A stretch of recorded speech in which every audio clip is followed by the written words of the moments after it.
नमस्कार दोस्तों, स्वागत है आपका हमारे चैनल पर। आज मैं आपको सुनाने जा रहा हूं गुजरात का एक ऐसा किस्सा जो सिर्फ कहानी नहीं बल्कि सच्चा हादसा है। इसमें वशीकरण है, डर है और एक ऐसा सस्पेंस जो आपको आखिरी तक सुनने पर मजबूर कर देगा। तो अगर आपने अभी तक चैनल सब्सक्राइब नहीं किया है तो जरूर कर लीजिए, क्योंकि आगे जो आप सुनने वाले हैं वो आपके रोंगटे खड़े कर देगा। दोस्तों, ये घटना गुजरात के धोलका इलाके की है। धोलका छोटा सा कस्बा है, लेकिन इसके आसपास बहुत सारे गांव हैं। गांव की गलियां छोटी छोटी कच्ची सड़कें और बीच में पुराने नीम और पीपल के पेड़। दिन में तो सब ठीक दिखता है, लेकिन रात होते ही इन गांवों का माहौल अजीब सा डर पैदा करता है। गांव में एक जगह थी पुराना बाड़ो। ये बाड़ा अब टूटा फूटा था। लोग कहते थे कि यहां कभी एक अमीर पटेल परिवार रहता था, लेकिन अचानक उनका पूरा खानदान खत्म हो गया। कैसे मरे, क्यों मरे, किसी को सही पता नहीं, लेकिन गांव वाले मानते थे कि उस बाड़े में औरतों के रोने की आवाजें आती हैं। कई बार चरवाहे बताते, रात को जब हम भेड़ बकरियां लेकर निकलते हैं तो उस बाड़े में से लाल चूड़ियों की खनक सुनाई देती है। लोग डर के मारे उस रास्ते से रात में निकलते ही नहीं थे। अब इसी गांव में रहता था अरविंद। अरविंद कोई अमीर जमींदार नहीं था, बस सामान्य किसान परिवार का लड़का। माँ बाप बूढ़े थे, घर में जिम्मेदारियां थीं, लेकिन अरविंद की सबसे बड़ी कमजोरी थी उसका दिल। दिल का सीधा साधा था, लेकिन जल्दी फंस जाता था। गांव में एक लड़की थी, हेतल। हेतल सच कहूं तो पूरे गांव की शान थी। गोरे रंग की, लंबा कद, बड़ी बड़ी आंखें। गांव के नौजवान उसे देखते तो ठहर जाते। लेकिन हेतल का स्वभाव थोड़ा अलग था। वो पढ़ी लिखी थी, राजकोट में कॉलेज गई थी। गांव के लड़कों को वो भाव ही नहीं देती थी। अरविंद को जब पहली बार हेतल खेत की मेड़ पर पानी भरते हुए दिखी, तभी से उसका दिल उसके पीछे पड़ गया। अरविंद सोचता, अगर जिंदगी में कुछ चाहिए तो बस हेतल।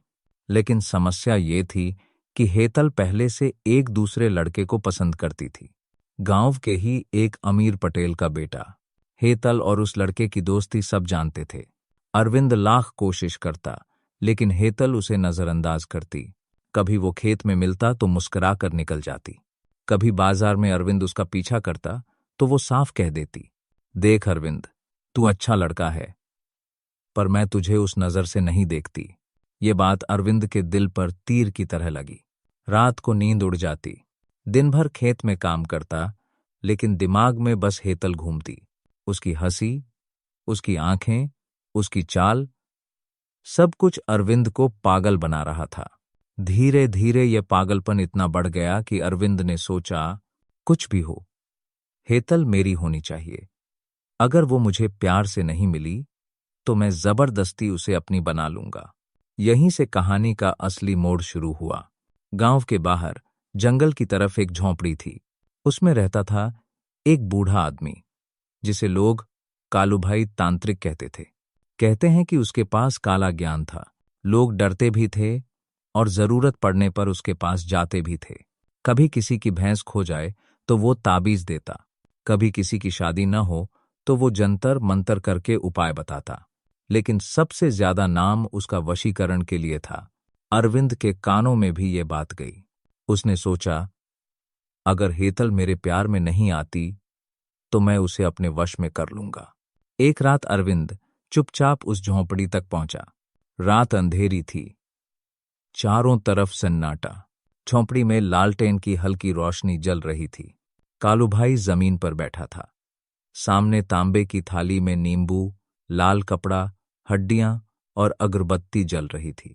हवा में गंध इतनी अजीब थी कि अरविंद का दम घुटने लगा।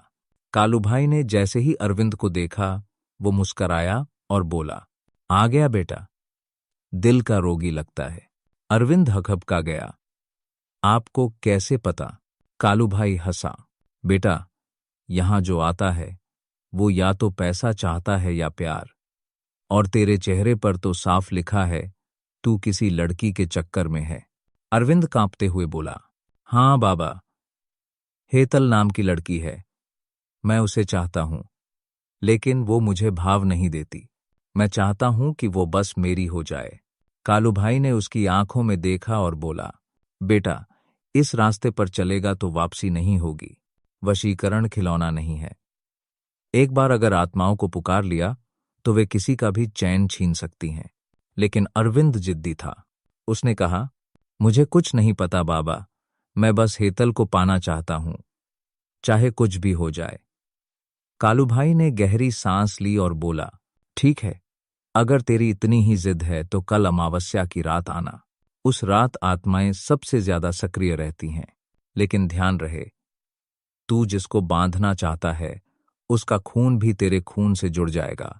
अगर गलती हुई तो न तू बचेगा न वो। अरविंद के दिल में डर भी था, लेकिन पागलपन ने उसकी आंखें बंद कर दी थीं। वो बोला, मैं आऊंगा बाबा, आप बस मेरी मदद कर दो। वो रात अमावस्या की थी। पूरा गांव अंधेरे में डूबा था। कहीं कहीं घरों में लालटेन टिमटिमा रही थी। कुत्ते लगातार भौंक रहे थे, जैसे उन्हें भी कुछ अनहोनी का अंदेशा हो। अरविंद अपने दिल की धड़कनों को काबू में करते हुए उस झोंपड़ी तक पहुंचा। अंदर कालूभाई पहले से तैयार बैठा था। सामने लाल कपड़ा बिछा था, उस पर नींबू, लाल फूल, राख और एक मिट्टी का छोटा घड़ा रखा था। घड़े के ऊपर काले धागे से बांधी एक हड्डी पड़ी थी। कालूभाई ने कहा, आ गया बेटा, अब पीछे हटने का मौका नहीं है। जो कुछ यहां होगा वो तू देखेगा, लेकिन बीच में बोलना मत। अरविंद का गला सूख गया था। उसने हल्की हाँ में सिर हिलाया। कालूभाई ने मंत्रोच्चार शुरू किया, क्लीं क्लीं क्लीं, हेतल मनोवशम कुरु कुरु स्वाहा। हर बार हेतल का नाम लेकर वो घड़े पर लाल सिंदूर छिड़कता। झोंपड़ी के कोनों में अजीब हवा बहने लगी। अगरबत्ती की खुशबू अचानक बदबू में बदल गई। अरविंद को ऐसा लगा जैसे उसके पीछे कोई खड़ा है। उसने डरते डरते पलटकर देखा, पर वहां कोई नहीं था। फिर भी उसकी रीढ़ की हड्डी में ठंडक उतर गई। करीब आधा घंटा मंत्र चलते रहे। अचानक कालूभाई ने जोर से चिल्लाया, ले, अब आत्मा को तेरे प्यार का बंधन दे दिया गया है। अब देख, कल सुबह से हेतल तुझसे खुद मिलने आएगी। अरविंद ने राहत की सांस ली। वो झोंपड़ी से बाहर आया, लेकिन उसका दिल अभी भी तेज धड़क रहा था। रात में घर लौटते वक्त उसे लगा जैसे किसी ने दूर से उसका नाम पुकारा, अरविंद। वो ठिठक गया। आस पास देखा, पर चारों तरफ सिर्फ अंधेरा था। अगले ही दिन गांव में एक अजीब नजारा हुआ। हेतल, जो हमेशा अरविंद से दूरी बनाकर रखती थी, अचानक उसके खेत पर आ पहुंची। वो धीमी आवाज में बोली, अरविंद, तू अकेला है? मैं तेरे साथ थोड़ी देर बैठूं? अरविंद को अपने कानों पर यकीन नहीं हुआ। जिस लड़की ने उसे सालों तक नजरअंदाज किया, वो आज खुद उसके पास आ रही थी। वो बोला, हाँ हाँ हेतल, बैठना। हेतल उसकी तरफ देखने लगी। उसकी आंखों में अजीब सा खालीपन था। वो मुस्कुरा रही थी, लेकिन मुस्कान नकली लग रही थी। फिर भी अरविंद खुश था। उसने सोचा, वाह बाबा, वशीकरण काम कर गया। उस दिन के बाद हेतल हर जगह अरविंद के पीछे पीछे घूमने लगी। गांव के लोग भी चौंक गए। किसी ने कहा, ये कैसे हुआ? हेतल तो पटेल के लड़के से शादी करने वाली थी। दूसरा बोला, कहीं अरविंद ने कुछ जादू टोना तो नहीं किया? धीरे धीरे पूरे गांव में चर्चा फैल गई। शुरुआती दिनों में सब ठीक था। हेतल हर वक्त अरविंद के पास रहती, लेकिन फिर कुछ अजीब होने लगा। रात को जब अरविंद सोता तो उसे लगता कि उसके कमरे में कोई और भी है। कभी कान के पास फुसफुसाहट सुनाई देती, तूने मुझे बांधा है, इसका अंजाम भुगतेगा। कभी उसे लगता कि हेतल के चेहरे पर किसी और औरत की शक्ल चढ़ गई है। एक रात तो हद हो गई। अरविंद ने सपना देखा कि हेतल उसके सामने खड़ी है, लेकिन उसकी आंखें पूरी तरह लाल हैं और उसके दांत नुकीले हो गए हैं। वो चीखते हुए बोली, अरविंद, तूने मुझे जबरदस्ती बांधा है, अब मैं तुझे छोड़ूंगी नहीं। अरविंद पसीने पसीने होकर उठ बैठा। दिल तेज धड़क रहा था, लेकिन उसके बगल में हेतल चैन से सो रही थी। उसने सोचा, शायद ये मेरा वहम है। कुछ ही दिनों बाद हेतल की हरकतें और अजीब होने लगीं। वो दिन भर ठीक रहती, लेकिन रात को अचानक गायब हो जाती। उसकी माँ बताती, हमने कई बार रात को देखा कि हेतल घर से बाहर निकल रही है। हम पूछते हैं तो कहती है कि उसे नींद नहीं आती, पर हमें समझ नहीं आता कि वो हर बार उसी पुराने बाड़े में क्यों जाती है। हाँ दोस्तों, वही बाड़ा जिसके बारे में लोग कहते थे कि वहां औरतों के रोने की आवाजें आती हैं। गांव में डर फैलने लगा। लोग कहते, हेतल पर कोई प्रेत चढ़ गया है, अरविंद ने कुछ गड़बड़ कर दी है। अरविंद खुद भी घबराने लगा। वो हेतल के पीछे पीछे गया। एक रात उसने देखा हेतल बाड़े के अंदर खड़ी है। चांदनी में उसका चेहरा और भी पीला लग रहा था। उसने अपने हाथ हवा में उठाए और बुदबुदाने लगी, मैं तेरे वश में नहीं, मैं उसी की हूं। तू मुझे कभी अपना नहीं बना सकता। अरविंद के होश उड़ गए। उसने चिल्लाकर कहा, हेतल, ये क्या कर रही है? हेतल उसकी तरफ मुड़ी। उसकी आंखें लाल थीं। वो चीखी, अरविंद, तूने मुझे जिस बंधन से बांधा है, अब वो तुझे ही काटेगा। अरविंद भागता हुआ घर लौट आया। उसकी हालत खराब थी। उसे अब समझ आ गया था कि खेल उसके हाथ से निकल चुका है। गांव छोटे होते हैं और यहां रात ज्यादा दिन छुपते नहीं। हेतल के बाड़े में जाने की बातें हर गली तक पहुंच गईं और धीरे धीरे लोग अरविंद को शक की नजर से देखने लगे। चौपाल पर बैठे बुजुर्ग कहते, ये सब अरविंद की करतूत है। उसने उस लड़की पर जादू किया है। ये बाड़ा पहले भी अशुभ था, अब तो ये और खतरनाक हो गया है। गांव की औरतें तो हेतल से मिलने तक से डरने लगीं। अगर हेतल कुएं पर पानी भरने जाती तो बाकी औरतें अचानक वहां से हट जातीं। बच्चे उसे देखकर रोने लगते, मानो सबको उससे अजीब सी घबराहट होने लगी थी। अरविंद समझ नहीं पा रहा था कि आखिर हो क्या रहा है। वो तो चाहता था कि हेतल उसकी हो जाए, लेकिन अब तो पूरा गांव उससे नफरत करने लगा था। समय बीतने के साथ हेतल की हालत बिगड़ने लगी। उसका चेहरा पीला पड़ गया था। आंखों के नीचे गहरे काले घेरे आ गए। उसका शरीर कमजोर होता जा रहा था। हेतल की मां रोते हुए कहती, पहले तो हमारी बेटी खुश रहती थी, अब न वो ठीक से खाती है न सोती है। रात को पता नहीं कौन सी ताकत उसे बाड़े की तरफ खींच ले जाती है। हम रोकते हैं तो वो पागलों की तरह चिल्लाने लगती है। कई बार तो हेतल को बांध कर रखना पड़ता, लेकिन जैसे ही रस्सी खोलते वो फिर से भागकर उसी बाड़े की तरफ निकल जाती। गांव की औरतें आपस में बातें करतीं, इस पर कोई आत्मा का साया है। अरविंद ने जो जादू किया है उसी का असर है। अब इसका इलाज कोई साधारण वैद्य नहीं कर सकता। अब दोस्तों, जरा उस बाड़े की कहानी भी सुन लीजिए। ये बाड़ा गांव के किनारे पर था और बहुत पुराना हो चुका था। लोग कहते थे कि कभी यहां रतन पटेल का परिवार रहता था। रतन पटेल गांव का सबसे अमीर आदमी था, लेकिन उसकी एक ही कमजोरी थी, वो तांत्रिक विद्या पर भरोसा करता था। कहते हैं कि उसकी पत्नी को बच्चा नहीं हो रहा था, तो उसने किसी तांत्रिक से उपाय कराया। तांत्रिक ने कहा, तेरी पत्नी मां तो बनेगी, लेकिन इसकी कीमत तुझे देनी होगी। कुछ महीनों बाद रतन पटेल का बच्चा हुआ, लेकिन उसी साल गांव में भयंकर बीमारी फैली। रतन पटेल का पूरा परिवार एक एक करके मर गया। लोग कहते थे कि तांत्रिक ने उनकी बलि ले ली। तब से वो बाड़ा सूना पड़ा था। लोग कहते थे कि उस घर की औरत की आत्मा वहां भटकती है। रात को उसकी रोने की आवाजें, लाल चूड़ियों की खनक और पायल की छनक सुनाई देती थी। अरविंद ने कई बार सोचा कि हेतल को उस बाड़े में जाने से रोक दे, लेकिन जब भी वो कोशिश करता, हेतल उसके सामने अजीब सी ताकत दिखाने लगती। एक रात की बात है। अरविंद चुपचाप हेतल के पीछे पीछे गया। हेतल बाड़े के अंदर खड़ी थी। उसकी आंखें आधी बंद थीं और वो किसी अनजानी भाषा में बुदबुदा रही थी। अचानक बाड़े की दीवार से एक परछाई निकलकर उसके पास आ खड़ी हुई। वो परछाई औरत की थी। उसके हाथ में लाल चूड़ियां थीं और बाल बिखरे हुए। अरविंद का खून जम गया। उसने जोर से चिल्लाया, हेतल, भाग यहां से। लेकिन हेतल उसी परछाई की तरफ देखने लगी और बोली, मां, मैं आ गई हूं। अरविंद के पैरों तले जमीन खिसक गई। उसने भागकर हेतल को खींचा और बाड़े से बाहर ले आया, लेकिन हेतल बुरी तरह चीख रही थी, मुझे छोड़ दे, मुझे वहीं रहने दे, वो मेरी मां है। अब हालात ऐसे हो गए थे कि गांव वाले अरविंद को दोषी मानने लगे। एक दिन चौपाल पर पंचायत बैठी। लोगों ने कहा, अरविंद, तूने गांव में अपशगुन फैला दिया है। तेरे चक्कर में हमारी बेटियां और औरतें भी खतरे में हैं।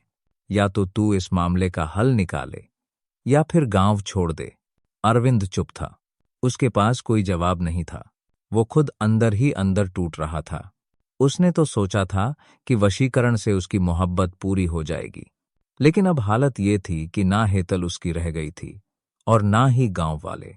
उस रात अरविंद अकेला खेत में बैठा था। आसमान में बादल गरज रहे थे। उसने ऊपर देखा और बुदबुदाया, हे भगवान, ये मैंने क्या कर दिया। उस रात गांव में तेज आंधी चली। पेड़ों की डालियां टूट रही थीं, झोंपड़ियों की छप्पर उड़ रही थी। अरविंद खेत के बीच अकेला बैठा था। उसके दिल में डर और पछतावा दोनों भरे थे। अचानक उसे लगा जैसे किसी ने उसके कंधे पर हाथ रखा।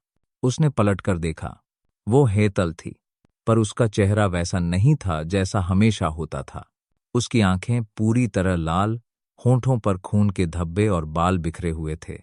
वो धीमे स्वर में बोली, अरविंद, तूने मुझे बांधा है ना?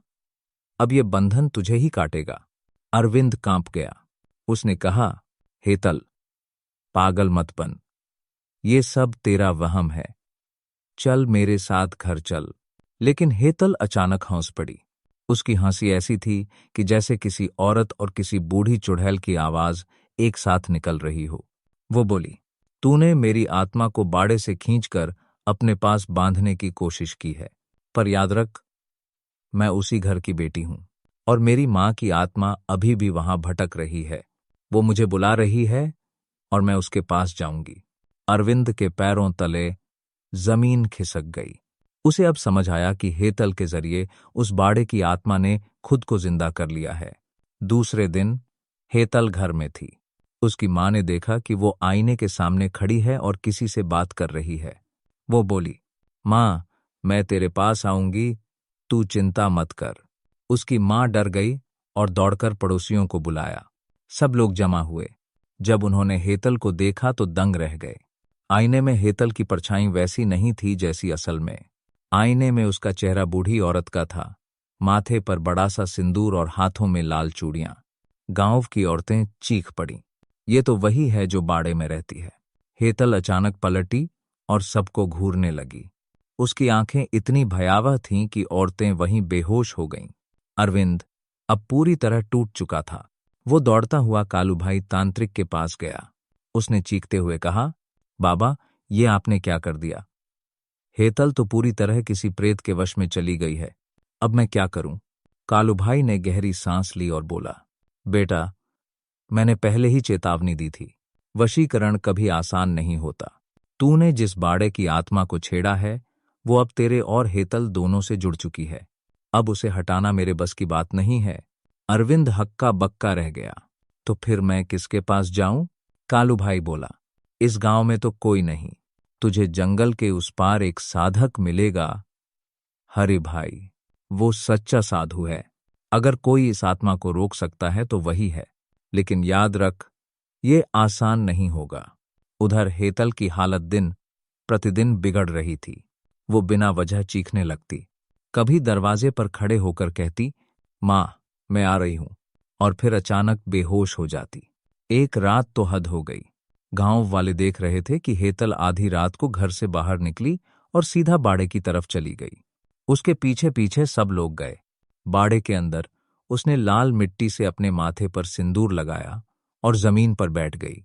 फिर अचानक वो अजीब आवाज में बोलने लगी, मैं रतन पटेल की बहू हूं। मेरा घर उजड़ गया, मेरा बच्चा छिन गया। अब मैं किसी को चैन से जीने नहीं दूंगी। गांव वाले डर से कांप गए। सब भाग खड़े हुए। अरविंद अब तय कर चुका था कि चाहे कुछ भी हो, वो हेतल को बचाएगा। वो उसी रात बाड़े में पहुंचा। हेतल वहां खड़ी थी, हाथ में लोहे का दरांती लिए। उसने अरविंद को देखा और चीखी, तू ही है जिसने मुझे इस बंधन में बांधा। अब तेरा खून ही इस बंधन को खोलेगा। अरविंद सहम गया। उसने कहा, हेतल, ये तू नहीं है। ये आत्मा तुझसे ये सब करवा रही है। मैं तुझे बचाने आया हूं। लेकिन हेतल ने दरांती उठाई और अरविंद पर वार कर दिया। अरविंद किसी तरह बच गया, लेकिन उसके हाथ में गहरा जख्म हो गया। खून जमीन पर टपका। जैसे ही खून गिरा, बाड़े की दीवारों से अजीब सी आवाज आई। हाँ, यही खून चाहिए था। अरविंद अब समझ चुका था कि आत्मा खून की प्यासी है, और अगर उसने वक्त रहते कुछ नहीं किया तो हेतल उसकी जान ले लेगी। उस रात के बाद अरविंद का चैन बिल्कुल खो गया था। हाथ का जख्म गहरा था, लेकिन उससे बड़ा घाव उसके दिल पर था। वो सोच भी नहीं सकता था कि जिसे पाने के लिए उसने वशीकरण कराया, वही अब उसकी जान लेने पर तुल गई है। सुबह होते ही अरविंद एक बार फिर कालूभाई के पास पहुंचा। झोंपड़ी के बाहर काली राख बिखरी हुई थी। अंदर कालूभाई मंत्र जप रहा था। अरविंद ने गुस्से में कहा, बाबा, ये सब आपकी वजह से हुआ है। आपने कहा था कि हेतल मेरे पास आ जाएगी, लेकिन अब वो किसी और ही ताकत के वश में चली गई है। कालूभाई ने अपनी आंखें खोलीं और गहरी हंसी हंसा। बोला, बेटा, तूने मुझे गलत समझा। मैंने तो पहले ही मना किया था। तू ही जिद कर बैठा। और रही बात हेतल की, तो वो सिर्फ तेरे प्यार का खेल नहीं है। उसके पीछे एक पुरानी आत्मा है, और वो आत्मा तेरी नहीं सुनने वाली। अरविंद भड़क उठा, तो आपने ये खेल क्यों शुरू किया? अगर आप जानते थे कि खतरा है, तो आपने मुझे रोका क्यों नहीं? कालूभाई की आंखें चमकने लगीं। उसने धीमी आवाज में कहा, बेटा, सच ये है कि मैंने तुझे चेतावनी दी थी, लेकिन तू नहीं माना। और दूसरी बात, वो आत्मा मेरे बस में भी नहीं है। असल में ये सब खेल मेरी भी गलती से शुरू हुआ था। अरविंद चौंक गया। उसने पूछा, आपकी गलती? क्या मतलब? कालूभाई ने गहरी सांस ली और कहने लगा, सालों पहले जब मैं जवान था, मुझे भी विद्या की हवस लगी। मैंने रतन पटेल के परिवार से वादा किया था कि मैं उनकी औलाद के लिए तंत्र करूंगा। उस समय मैंने उस औरत से बलि ली। उसी की आत्मा आज तक उस बाड़े में बंधी हुई है। अरविंद के पैरों तले जमीन खिसक गई। बोला, मतलब ये सब आपकी वजह से है? कालूभाई बोला, हाँ बेटा, वही आत्मा अब हेतल पर काबिज हो गई है। उसने तुझे फंसाया क्योंकि तू उसके जाल में आसानी से आ सकता था, और अब वो तेरे खून की प्यास में है। अरविंद गुस्से में कांप रहा था। बोला, तो आप ही इस सब का अंत करेंगे? आपने जो गड़बड़ की है, उसी को आपको ठीक करना होगा। कालूभाई ने सिर झुका लिया और बोला, मेरे बस का नहीं है बेटा। मैंने कोशिश की थी, लेकिन वो आत्मा मेरे किसी मंत्र से नहीं डरती। उसे रोकने की शक्ति सिर्फ एक आदमी में है, हरिभाई। वो जंगल के उस पार रहता है। अगर तू सच में हेतल को बचाना चाहता है, तो वही तेरा सहारा है। अरविंद ने तय कर लिया कि चाहे कुछ भी हो जाए, वो हेतल को इस बंधन से छुड़ाकर रहेगा। उस रात हेतल फिर से गायब हो गई। उसकी मां चिल्लाते हुए पूरे गांव में दौड़ी, बचाओ, मेरी बेटी फिर से बाड़े में चली गई। सब लोग जमा हुए, लेकिन कोई भी अंदर जाने की हिम्मत नहीं कर रहा था। सब कहते थे, वहां मौत है, वहां मत जाना। लेकिन अरविंद ने हिम्मत जुटाई और बाड़े की ओर भागा। अंदर का नजारा देखकर उसका दिल दहल गया। हेतल जमीन पर बैठी थी। चारों तरफ लाल चूड़ियां बिखरी हुई थीं, और वो अपने ही हाथ को काटकर खून निकाल रही थी। उसकी आंखें बंद थीं, और वो अजीब सी आवाज में मंत्र बोल रही थी। अचानक दीवार से वही परछाई उभरी। ये वही औरत थी, रतन पटेल की बहू। उसके चेहरे पर गुस्से की लकीरें थीं। उसने अरविंद को देखा और चिल्लाई, तूने मुझे जगाया है, तूने मेरी नींद तोड़ी है, अब तू बचेगा नहीं।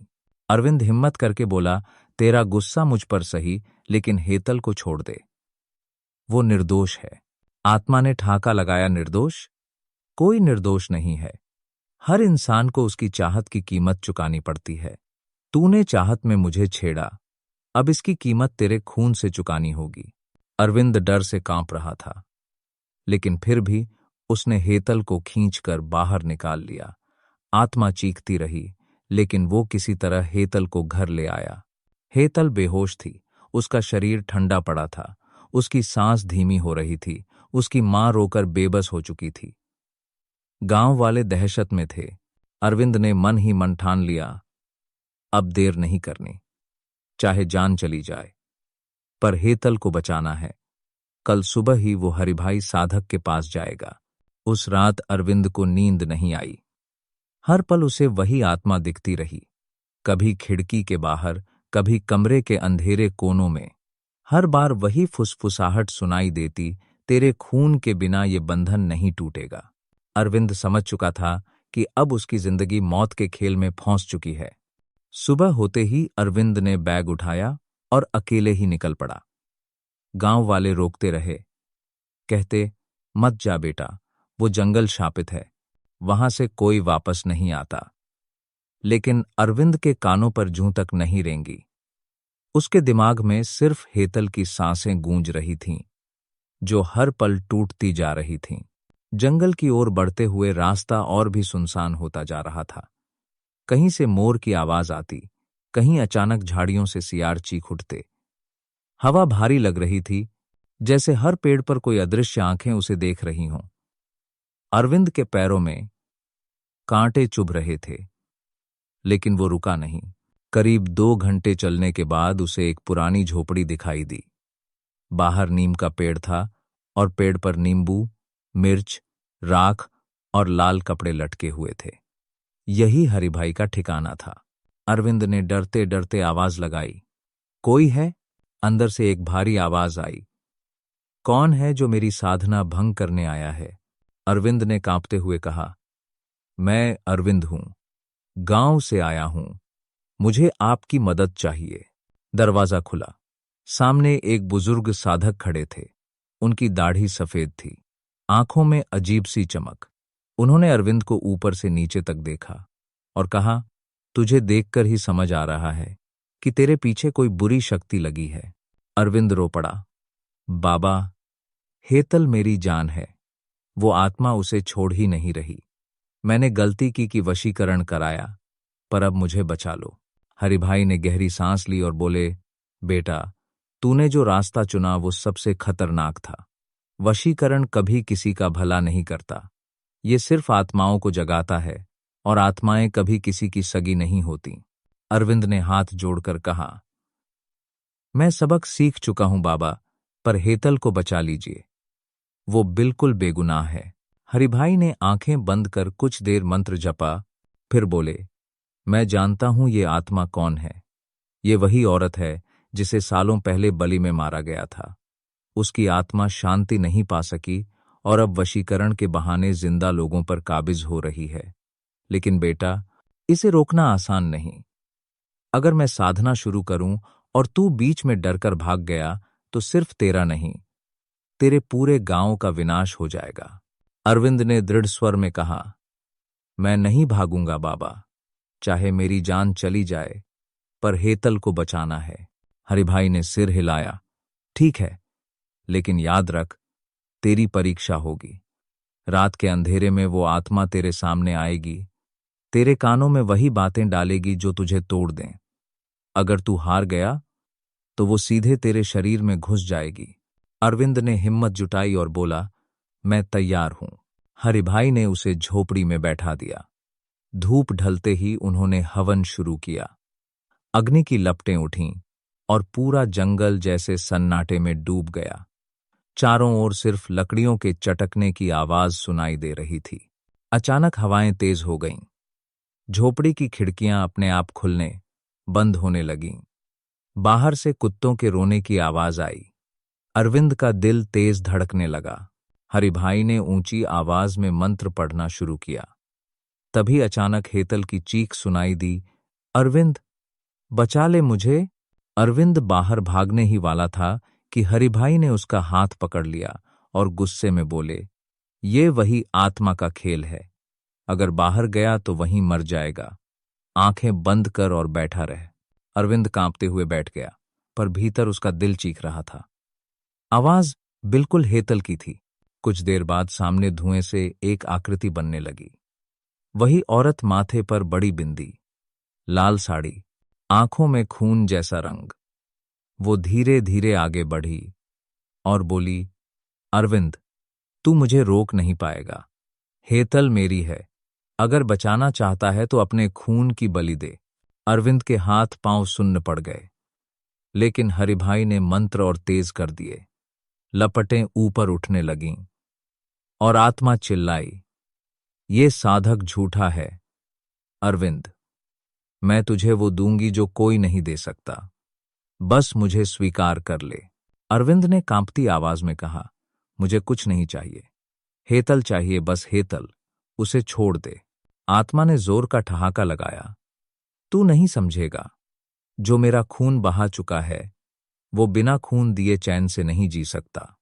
आज या तो तेरी मौत होगी या हेतल की। इतना कहकर आत्मा धुएं में विलीन हो गई। हरिभाई पसीने से तरबतर हो चुके थे। उन्होंने कहा, आज की साधना अधूरी रही, लेकिन कल रात निर्णायक होगी। तब हमें या तो इसे हमेशा के लिए बांधना होगा, या ये हम दोनों को निगल जाएगी। अरविंद का दिल दहल गया। वो समझ चुका था कि अगली रात उसकी जिंदगी की सबसे कठिन रात होगी। उसने मन ही मन भगवान से प्रार्थना की, हे महादेव, मुझे शक्ति देना। मैं हेतल को खो नहीं सकता। रात धीरे धीरे उतर रही थी। आसमान में बादल घिर आए थे और चारों तरफ अजीब सी ठंडक फैल गई थी। अरविंद और हरिभाई दोनों झोपड़ी के बीच बैठे थे। हरिभाई ने पहले ही कह दिया था कि आज की रात सबसे भारी होगी। अगर साधना सफल हुई तो हेतल आजाद हो जाएगी, लेकिन अगर असफल रहे तो दोनों की लाशें सुबह मिलेगी। अरविंद का गला सूख रहा था। उसने धीरे से पूछा, बाबा, अगर आत्मा मुझसे बात करने लगे तो क्या करूं? हरिभाई ने गहरी आवाज में कहा, कुछ नहीं कहना, कान बंद कर लेना, बस भगवान का नाम जपते रहना। आत्माएं इंसान को उसी जगह से पकड़ती हैं जहां वो सबसे कमजोर होता है, दिमाग और दिल से। अरविंद ने सिर हिलाया और आंखें बंद कर लीं। हरिभाई ने मंत्रोच्चार शुरू किया। घी की आहुति दी और आग तेज हो गई। मंत्रों की गूंज जैसे पूरे जंगल में फैलने लगी। पेड़ हिलने लगे, पत्ते टूटकर गिरने लगे। अचानक वातावरण बदल गया। हवा में सीलन और गंध भर गई, जैसे कोई सड़ा गला मांस जल रहा हो। अरविंद ने आंखें खोली तो देखा कि धुएं से एक आकृति फिर से आकार ले रही थी। वही औरत, लाल साड़ी में, बाल खुले हुए, आंखों में खून की लाली।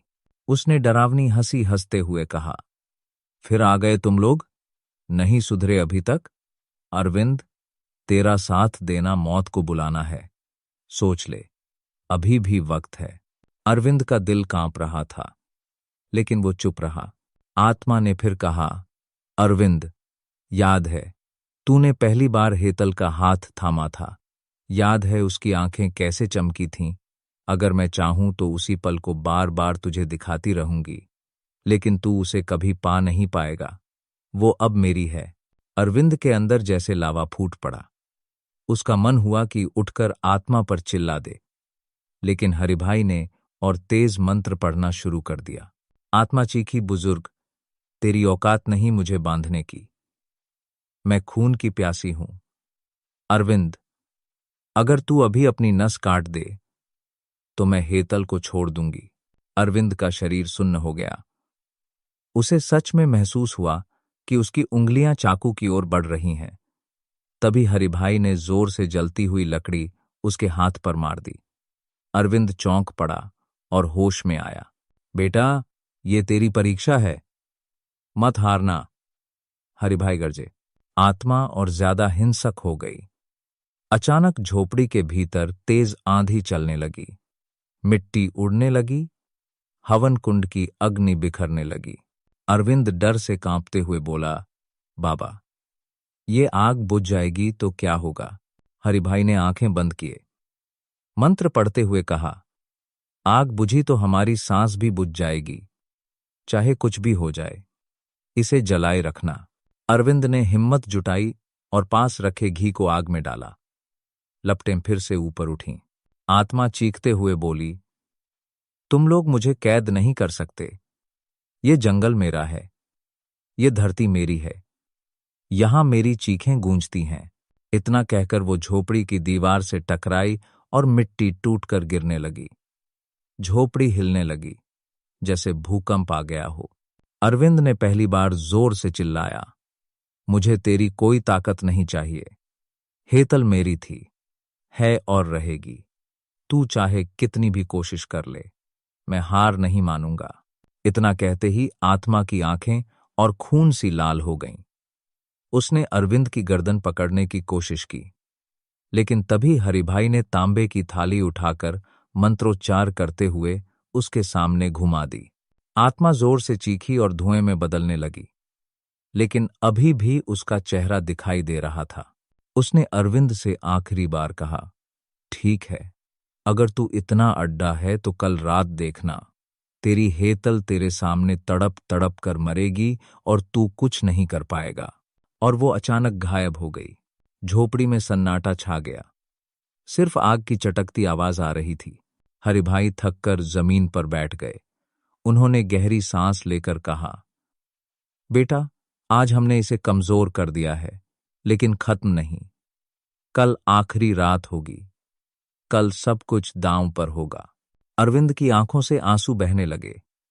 उसने हाथ जोड़कर कहा, बाबा, कल जो भी हो, मैं पीछे नहीं हटूंगा। हेतल को बचाना है, चाहे मेरी जान चली जाए। हरिभाई ने उसकी पीठ थपथपाई और कहा, यही हिम्मत चाहिए, लेकिन याद रख, कल की रात सबसे लंबी और सबसे डरावनी होगी। अरविंद ने आसमान की तरफ देखा। बादल गहरे हो चुके थे। बिजली चमक रही थी। उसे साफ लग रहा था कि तूफान बस आने ही वाला है। उसने मन ही मन सोचा, हे भगवान, कल मुझे शक्ति देना, मैं हेतल को खो नहीं सकता। अगली रात जैसे ही अंधेरा गहराने लगा, अरविंद का दिल जोर जोर से धड़कने लगा। पूरे दिन वो एक एक मिनट गिन रहा था। हेतल घर में बेसुध पड़ी थी। उसके होंठ नीले पड़ गए थे। सांस चल रही थी, पर बहुत हल्की। लगता था जैसे उसकी जान किसी पतले धागे से टंगी हुई है। हरिभाई शाम को ही झोपड़ी तैयार कर चुके थे। हवन कुंड, चारों कोनों पर नींबू, बीच में तांबे का बड़ा कलश और उसके ऊपर लाल कपड़ा। उन्होंने अरविंद से कहा था, आज की रात अगर हम डगमगा गए तो हेतल बच नहीं पाएगी। आत्मा पूरी ताकत से आएगी। तुझे डरना नहीं है। बस हवन की आग जलाए रखना और मंत्र मेरे साथ दोहराते रहना।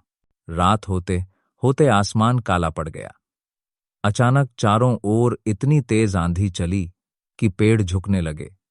जानवरों की चीखें सुनाई देने लगीं, जैसे जंगल खुद डर रहा हो। अरविंद और हरिभाई दोनों ने हवन कुंड में घी डालकर मंत्रोच्चार शुरू किया। आग की लपटें ऊपर उठीं। कुछ ही देर में वही जानी पहचानी गंध फैलने लगी, सड़ा हुआ मांस, खून और मिट्टी का मिश्रण। और फिर धुएं के बीच से वही औरत सामने आई। इस बार उसका रूप पहले से 100 गुना भयानक था। लाल साड़ी खून से सनी हुई थी। उसके बाल जमीन पर घिस रहे थे। आंखें लाल जल रही थीं और दांत बाहर निकले हुए। उसने गरजती हुई आवाज में कहा, आज तो तुम दोनों की मौत पक्की है। अरविंद, मैंने कहा था ना, हेतल मेरी है। अब उसे बचाने की कोशिश मत कर। आज मैं उसकी आत्मा खींचकर अपने साथ ले जाऊंगी। अरविंद कांपते हुए बोला, नहीं, हेतल मेरी है।